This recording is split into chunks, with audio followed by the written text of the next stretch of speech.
We already chose a roofer. In this video, I'm going to teach you how to overcome that objection right there on the spot. But before I get into it, I need to cover some groundwork, because if someone already has a roofer, I have absolutely zero tolerance for snaking that job or walking other people's yard signs. What I'm about to teach you is designed to sniff out whether this objection is a smokescreen or legitimate. So a smokescreen is a common way for homeowners to politely reject you because they're tired of roofers at their door. They're tired of saying things like, I'm not interested or go away. So they just try to give you, again, it's called a smokescreen because it's not real, a way of saying, hey, I already chose someone. There's no reason for you to be talking to me. Good luck. Go on to the next one. Now, our job in sales is to learn how to lean into that objection to identify, is it a smokescreen or did they in fact choose a roofer? This 3 simple line process can help you turn rejection into a closed deal just like that by building trust and having an authentic conversation with homeowners. I can't wait to get into it, but before we do, welcome or welcome back. My name is Adam Bensman, and I help great roofing companies make an even bigger impact together. This topic came up in a recent discussion we had. I can't wait to share the answers with you. Now let's get started. Roofing sales is personal development in disguise, and the reward for growth is life-changing. I hope my content helps you create a richer life and bank account. All right, what I'm about to share with you is a 3-line pitch. It's super simple. I want you to write this down because you can start using it right away. Stick around all the way through this video because I'm going to share the psychology of each one of these sentences so you understand why it works. Now, the why, or the philosophy behind it, is it will empower you to put in your own twist and your own flair. If you're new to the channel, welcome, and you'll learn very quickly that I am pretty anti-word for word pitch. To me, they come across rather robotic and people have a hard time just like word vomiting the same thing that their training manager told them to say, which is why I teach formulas and processes that empower you to be your own self as you communicate with homeowners at the door. This is a great way to foster genuine, authentic connection. All right, so let's begin. So scenario, homeowner says, hey, we already chose a roofer. First thing I'm gonna say is this: thank you for being so courteous and chatting with me. Okay? Thank you for being so courteous and chatting with me. Next sentence is very simple. All right? It must be so overwhelming with all of the roofers running around. And the third thing is, would you help me understand how you chose the roofer you did when there's so many options? All right, now I'm gonna stitch it together, and then we're gonna break it down. Hey, Mr. Homeowner, thank you for being courteous and talking with me. I'm sure it's been super overwhelming with all these roofers running around. Would you help me understand how you chose the roofer you chose when there's so many options? All right, step 1. Thank you for being courteous and chatting with me. Now, in sales, there's a principle of persuasion known as consistency.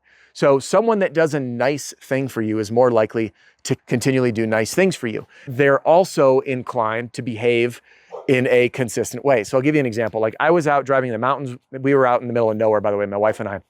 See a guy on the side of the road with a flat tire. He didn't have a spare and his sealant in his tire repair kit wasn't working. So I pulled up and I had a tire patch kit or a tire plug kit. So I plug a tire, I get everything pumped back up and I put my kit back in my truck.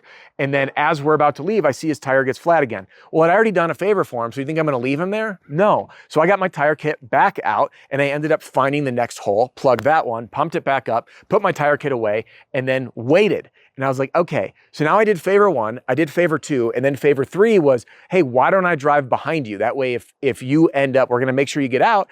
If anything comes up, I will be able to help. So this is, again, consistency. I already did one favor. I'm more likely to keep doing another favor because people behave in a consistent way. So when I tell that homeowner, hey, thank you for being courteous and talking with me, what ends up happening is they say, oh, I was courteous and talked to them, so I'm more likely to keep talking with them. All right, so it will reduce your likelihood of someone slamming the door in your face.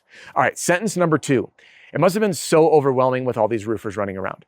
This sentence is designed to connect with empathy because it likely has been. Imagine if you were at home and had a million people slamming on your door with the same pitch over and over and over again, some more aggressive than others, disrupting your day. Like, it can be overwhelming. So when we connect and acknowledge other people's feelings, which by the way, this ties in directly to my ARO objection handling formula, it connects in a way of saying like, I care, I get what you're going through, and it really must be a zoo. So again, by connecting emotionally, and having empathy, we create a bit of a relationship, even though it's just one little sentence, all right? And it disarms the homeowner. Now, the third line is, would you help me understand how you decided which roofer to choose when there were so many options? I'm asking for help. Would you help me? So remember in the very beginning, I said, hey, thank you for being so courteous and talking with me.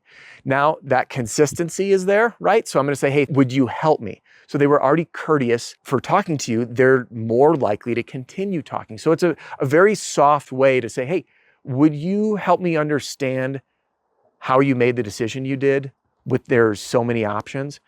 Now, at this point, this is where your answer will come, whether it was a smoke screen and they didn't really choose anybody, or if they actually did. So they may go into this scenario of like, hey, you know what? We had a roofer from last time, blah, blah, blah. We called them back, or someone showed up. We really loved what they showed us, their credentials, yada, yada.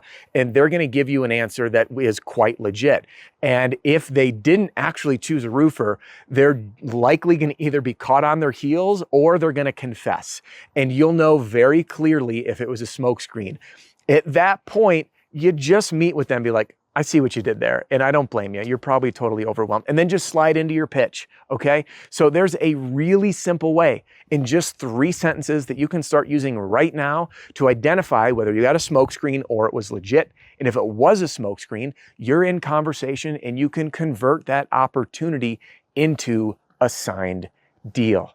Pretty spectacular, isn't it? I want you to use this right now and share this video with your team. You're likely not the only one that's going through this. Hey, thanks for joining me in this video. And if you want more, jump into my free training center right now. It's available in the link in the description, and then hop right into this very next video. I'm going to help you ace your pitch at the door. We'll see you soon.